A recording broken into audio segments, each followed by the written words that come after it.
The move is finally complete, yet Charles, my father-in-law, utters his disdain without bothering to address me by name. His usual arrogance is unmistakable, and though he doesn't explicitly call me out, it's evident he's directing his words at me. I've endured his attitude until now, but I've reached my limit. As I pause from wiping the table, I shoot a defiant glare at Charles, who doesn't even bother to meet my gaze. "I'll be out by today," I declare, and Charles responds with a mocking laugh, reveling in his satisfaction. His words cut deep, branding me as a mere parasite and trash. He envisions a life refreshed once I'm gone, oblivious to the profound changes his own lifestyle has undergone over the years. Allow me to introduce myself. My name is Grace, and I recently turned 40. I'm married to William and currently residing with my in-laws. Despite several years of marriage, we remain childless, and there's no intention or possibility of having children.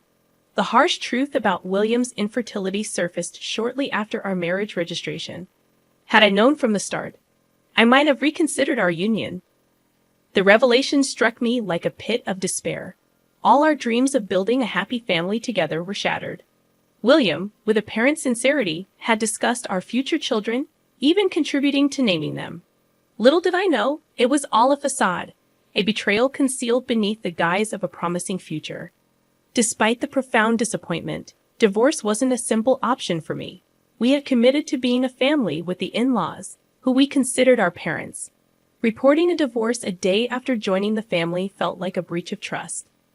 Living with the in-laws only intensified the inevitable question of when we would have children. Upon revealing our infertility, the in-laws reacted with fury. To them, a woman unable to bear children was deemed useless and deserving of immediate expulsion. Charles, my father-in-law, took the lead in treating me as a servant, stripping away any semblance of dignity. In their house, I was perpetually relegated to eating alone in the kitchen.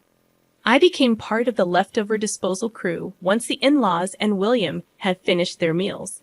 No matter how much effort I put into cooking delicious food, all I received were the scraps left behind by them. Since getting married, I hadn't enjoyed a single satisfying meal. My weight steadily dropped, and within 6 months of marriage, my wrist bones were protruding. Initially, mother-in-law Madison bore the brunt of Charles's tirades, but once I joined the family, his focus shifted to me. Madison seemed relieved by the change. She smiled more often.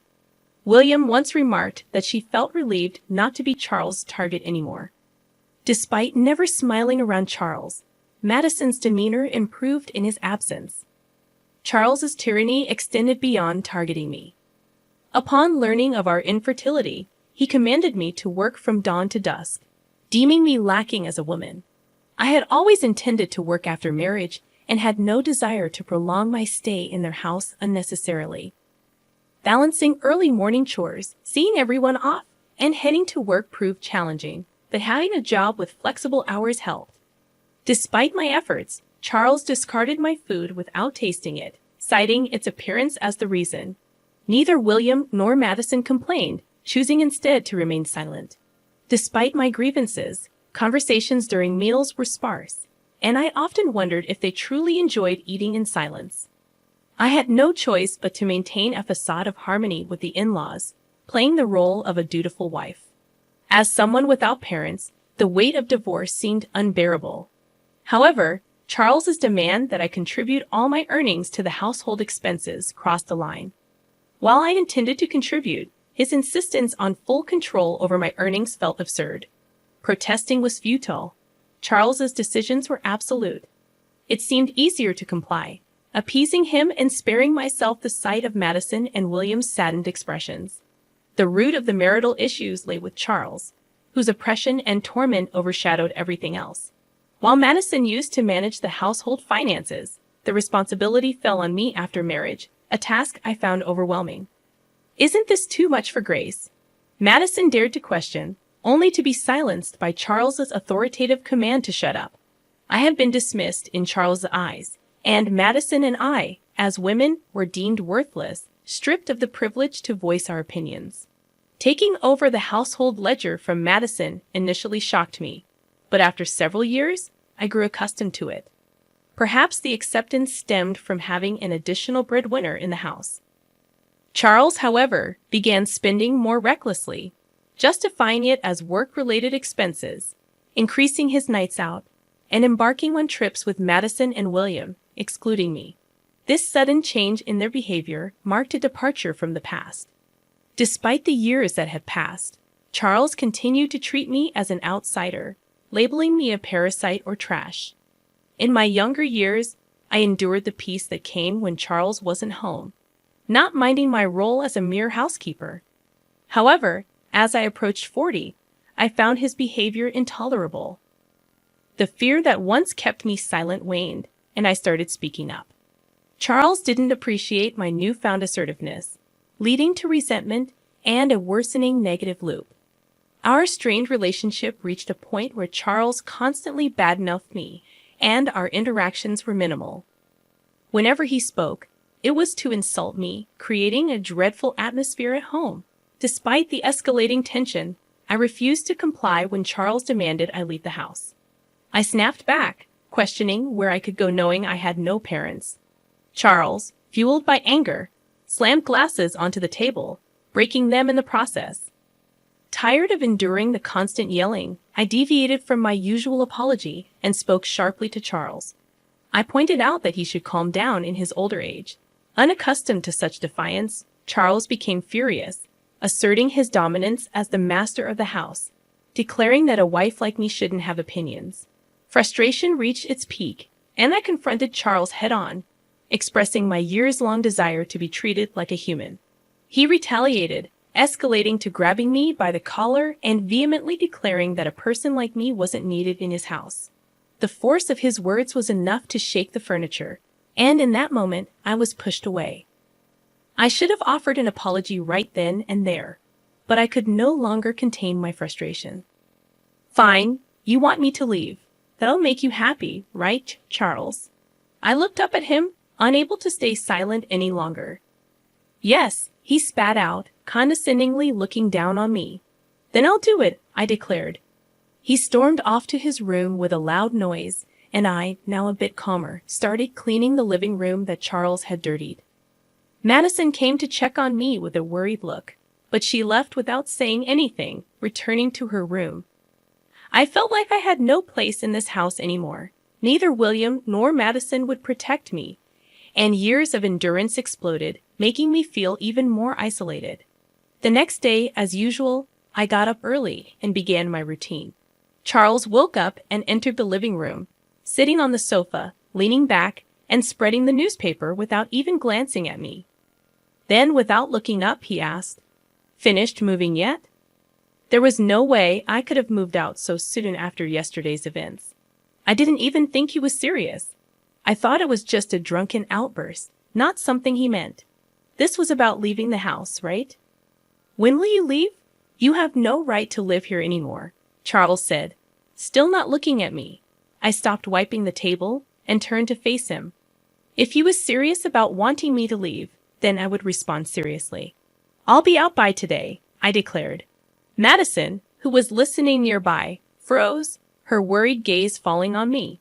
It was clear that once I left, Charles would target Madison again, and she didn't want me to go. However, Charles insisted on my departure, and I had no other option.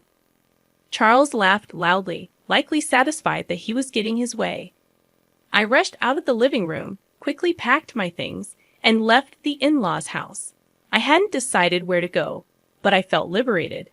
I sent a message to William, who was already out, asking him to divorce me. A lawyer would contact him, and then I turned off my phone. Over the next few days, I found a lawyer and had them contact William and the in-laws. Charles, thinking divorce was inevitable, pressured William into signing the papers quickly. Despite William's reluctance, he signed the agreement under Charles's glare. I signed in front of the lawyer, and the divorce was finalized. We completed the distribution of property, and I was able to claim a settlement for Charles's harassment, which I had recorded. It was worth paying for a lawyer instead of fighting alone. Charles, concerned about his public image, avoided any complications by involving lawyers. Knowing exactly how much money Charles had from managing the household finances, I suggested an amount he could just about afford. With the property distribution and harassment settlement paid in full, I started a comfortable life in my own apartment. I used to hate being alone before marriage, but after living with the in-laws and getting divorced, I embraced the newfound freedom. I've grown to appreciate the solitude of my own time. Cooking meals for myself, I relish the tranquility without anyone raising complaints. About 3 months after the divorce, Charles persistently calls, and though I assume it's nothing positive, I choose not to answer. However, a momentary lapse results in me accidentally picking up. "What have you done to my house?" Charles's voice booms through the phone. Instinctively, I move the device away from my ear to endure the loud onslaught. I respond, "I haven't done anything. I left the house as you instructed." Charles remains unsatisfied, continuing to yell. He's upset about notifications regarding issues with withdrawals, blaming me for the problem. I calmly assert that I didn't alter anything and adhered to his instructions, managing and paying everything due. As the realization of why Charles is angry dawns on me, a grin widens on my face. I'm glad he's not here to witness it. Charles, incredulous, questions the financial aspects, asking how much I earned. I recall never revealing my salary details to him. $45,000 take home. I respond. Charles reacts with a sound akin to a squashed frog before falling silent. In truth, my job in sales at an investment trust company involved a commission-based salary, influenced by the returns generated for investors. Unfortunately, much of it vanished due to Charles' extravagant spending. However, I had wisely invested the inheritance from my parents, bringing in some income. Although not substantial, it covered living expenses. During the property distribution, only William's savings were considered since my parents' inheritance and its earnings were not part of it. Charles, insistent, questions whether the standard of living before marriage was the same. As I press on, he begins to get angrier. In the midst of his tirade, I couldn't help but laugh at his absurd demand. With Charles yelling to keep contributing money to the house, I retort, "You're the one who ruined it. Why should I, no longer a family member, give you money?" I chuckle half-heartedly, and amidst my laughter, I heard something shatter on the other end. Another one of Charles's tantrums. The realization that I no longer had to clean up after his outbursts made me almost wish he would break more. We were strangers now, no longer family or anything remotely close. I urged him not to act like family and advised him to manage his own finances, leaving him just enough to get by. With that, I bid him goodbye and ended the call. I anticipated more calls, but none came. I thought maybe he was remorseful, but it became apparent that wasn't the case. Perhaps he felt ashamed for not being able to make payments and resorted to ordering William and Madison to borrow money from financial institutions, plunging them into further debt. While payments were made, their unwillingness to change their lifestyle perpetuated the cycle of accumulating more debt each month. I learned about this when William pathetically contacted me, even expressing a desire for reconciliation. Furthermore, William proposed cutting ties with Dad and getting back together. However, such a suggestion seemed hypocritical coming from someone who never stood up for me against Charles' harassment. Despite choosing to stay with William, knowing we couldn't have children, he never protected me. Returning to him was not on my agenda. Charles might have felt suffocated, but that was no longer my concern. I wish they understood the consequences of their actions and endured the suffering now. The in-laws struggled with debt, yet they couldn't bring themselves to reduce their lifestyle standards. Charles, now a contract worker with a reduced salary, joined Madison and William in part-time security jobs. It wasn't just Charles. It was also Madison and William, persisting in maintaining their living standards despite being at their limits. I used to be desperate to protect William, but now I lived for myself. At 40, having children might be challenging, but I remained open to the possibility. Before the divorce, waking up felt like a chore, but now I woke up feeling refreshed, eagerly anticipating a better future in my new life.